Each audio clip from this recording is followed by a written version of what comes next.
3월 22일 먼저 보는 재민일보입니다.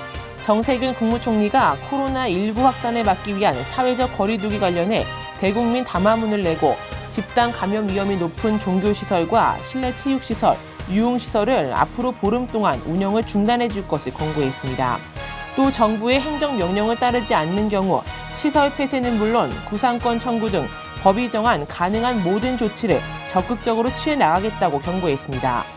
제주도도 지역에서 확인된 확진 환자가 오늘까지 모두 퇴원하고 지역 내 감염 사례는 없지만 노인시설과 종교시설, 영화관 등 2천여 곳을 대상으로 사업장 방역과 합동 점검 지원을 강화하고 읍면동과 주민자치위원 등이 주축이 된 합동 점검 지원반을 구성해 모니터링을 지속할 계획입니다. 4.15 총선 후보자 등록을 앞두고 후보자들 간 기선 잡기가 치열해지고 있습니다. 후보자 검증 등의 이유로 해명 요구 등 설전이 오가는 가운데 후보자 비방전 양상 우려가 제기되고 있습니다.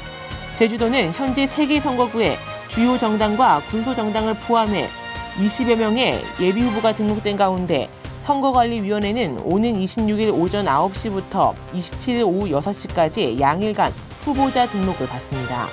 제주 지역 공연예술 3월 매출이 코로나19 여파로 전월 대비 93.5%로 대폭 급감했습니다.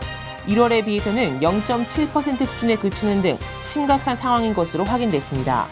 부산 등 타 지역 문화예술재단에서 지역 예술인들을 위한 조치가 나오고 있어 제주도의 대응 움직임에 관심이 쏠리고 있습니다.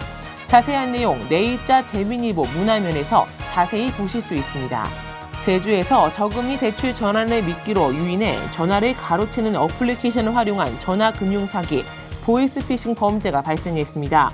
금융감독원 제주지원에 따르면 피해자 A씨는 지난 11일 시중은행을 사칭한 저금리 대출 허위 메시지를 받은 후 전화 가로채기 앱 등으로 4,800만 원 상당의 피해를 봤습니다. 이 과정에서 현금을 직접 전달 등의 수법을 사용해 피해 구제마저 힘들어지는 등 유사 사례에 대한 우려가 커지면서 금감원은 신종 전화 금융사기 주의보를 발령했습니다.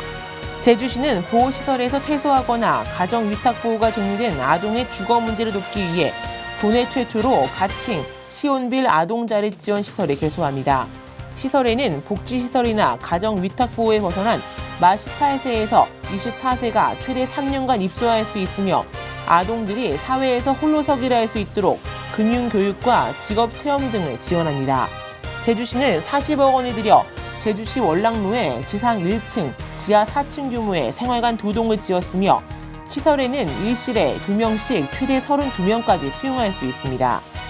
제주도민들은 4월과 5월 잦아지는 비를 고사리 장마라 부릅니다. 올해 고사리 장마가 오는 26일부터 시작될 것으로 보입니다. 제주지방기상청이 오는 26일 오전부터 31일까지 비가 내리는 것으로 예보한 가운데 기온은 24일부터 27일 낮 최고 기온이 16도에서 20도의 분포를 보이며 포근하겠지만 28일부터 31일까지는 14도에서 16도를 웃돌 것으로 보여 평년과 비슷할 것으로 보입니다. 재민방송은 매일 오후 4시 제주도민들께 내일자 재민일보 뉴스를 미리 살펴드립니다. 자세한 기사는 재민일보에서 보실 수 있습니다. 지금까지 먼저 보는 재민일보였습니다.